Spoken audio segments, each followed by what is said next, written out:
Jo, dobrý den. Funguje to, že jo? Já to zkusím na té značce. Děkujeme za disciplinovanost.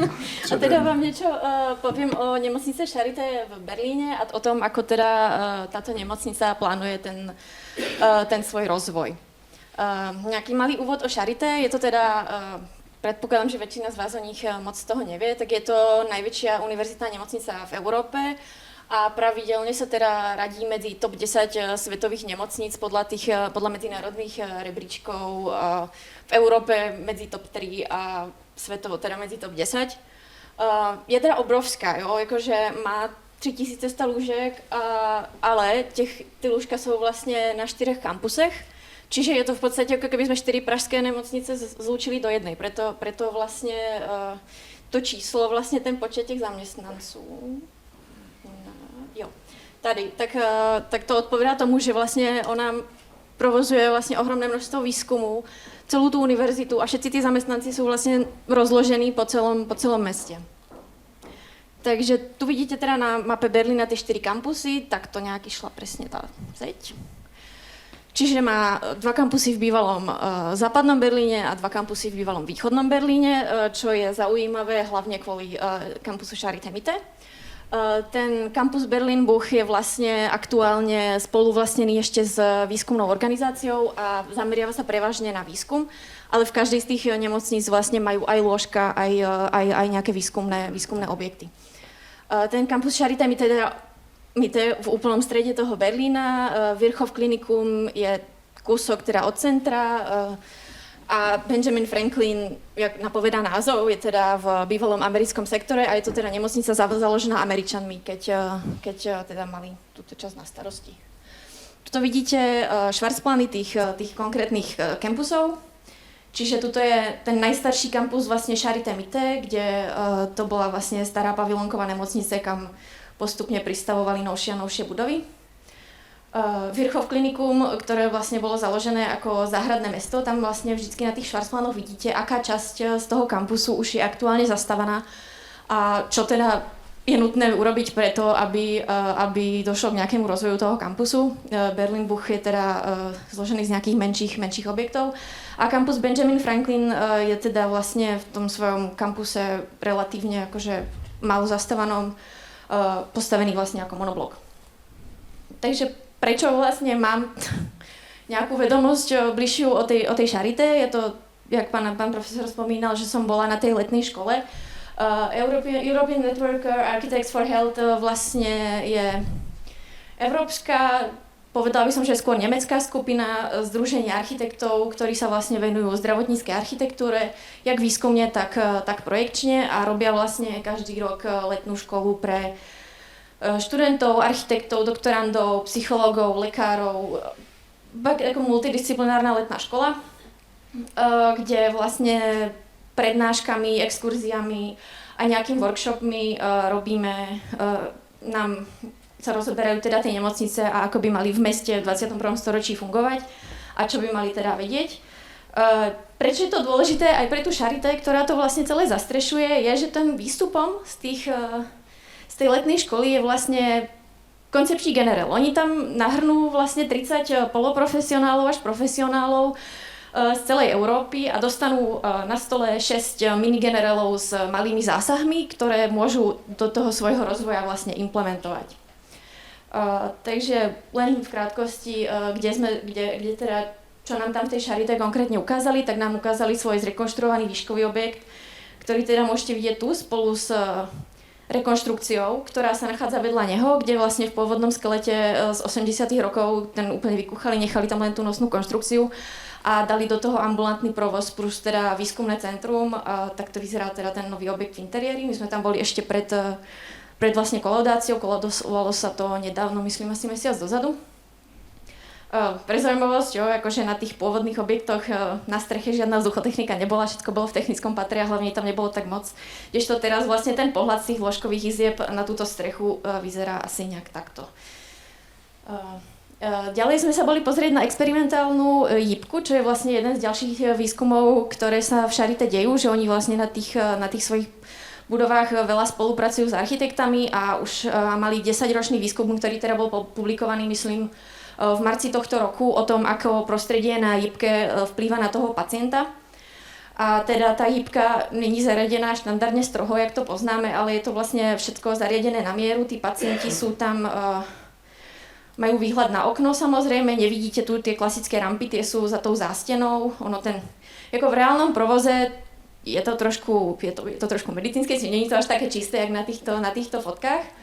Ale teda dispozične to vlastne funguje tak, že tuto má zázemie sestra, vždycky oni majú teda na chodbe vždycky väčšiu sesterňu, jipky, jipové postele teda a tá sestra pre vstup do tej izby pacientskej používa primárne toto mini zázemie pre seba, nepoužívajú tieto veľké dvere, čo vlastne pre tých pacientov robí to, že nemajú toľko vplyvov tých vonkajších, pretože na tej jipke stále niečo pípa, je tam hluk, pobehuje sa tam a vlastne tieto dvere tým, že sú väčšinu času zavreté, tak tí pacienti majú väčší kľud pre seba a ešte teda, keď sa vrátim, tak toto sú patentované svetlá od Philipsu, ktoré simulujú deň a nejaké prírodné obrazce a to teda bola súčasť toho výskumu, vlastne aký je tam rozdiel na štandardnej izbe a na takejto upravenej.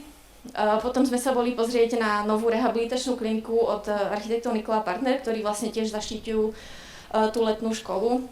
Je to teda úplne nový barák, tam bolo vlastne zaujímavé to, že ak sa tu na fakulte, aj mám kolegyne, ktoré skúmajú tú gamifikáciu, tak oni používajú v tej rehabilitačnej klinike vlastne klasické akože PlayStation a virtuálnu realitu na liečbu pacientov, ktorí majú vlastne nejaké poruchy neurologické, nevedia akože jemnú motoriku a orientáciu v priestore. Takže na to tam majú ten interiér vlastne vybavený. Toto je teda príklad toho výstupu, kde vlastne ako my sme tam boli týždeň a za týždeň ten človek nedokáže dostať taký hlboký vhľad do toho areálu, ako by mohol normálne, pokiaľ by sa tomu naozaj venoval, akože plne v tom genereli. Takže z nás vlastne dostali takýto výstup veľmi rýchlych spotfixov, ktoré by tomu areálu vlastne v tom centre toho mesta mohli pomôcť. A teraz už teda sa vrátim k tej Charité. Toto je teda príklad tej rozsiahlej rekonštrukcie, ktorú oni v tom kampuse v centre vytvorili, aby mohli vlastne v tom centre ďalej prevádzkovať tú urgentnú medicínu. Na tento objekt je teda napojená vzadu emergency a toto je most, ktorý to prepojuje s zvyškom toho areálu cez tú hlavnú cestu. Tá jipka, ktorú ste videli, tá sa nachádza v tejto budove, ktorá v podstate má takmer až pôvodný interiér, by som povedala. Jediné, čo tam je nové, je teda ten jeden jipový pokoj. A toto už je výskumné centrum v tom kampuse Buch, ktorý som vám ukázala na začiatku. A tá ich vízia je vlastne, majú heslo Rethinking Health, kde oni vlastne premýšľajú nad tým zdravotníctvom vlastne vo výskume. Je to univerzitná nemocnica, čiže sa zameriavajú na vysoko špecializovanú starostlivosť, ktorá súvisí s tým, že Nemci sa už asi tak 15 rokov snažia reformovať zdravotný systém. To sa snažia, myslím, všetci. A vlastne sa zameriavajú na tú najkomplexnejšiu liečbu. S tým, že každý z tých kampusov má svoju špecifickú rolu v tom meste. Že každý kampus je zameraný na niečo iné. Takže časovo oni plánujú vlastne generel do roku 2050. Začali s tým približne v roku 2019 a odvtedy teda tie generely sa snažia spracovať, myslím, že už im chýba iba ten posledný kampus Berna, ten Buch.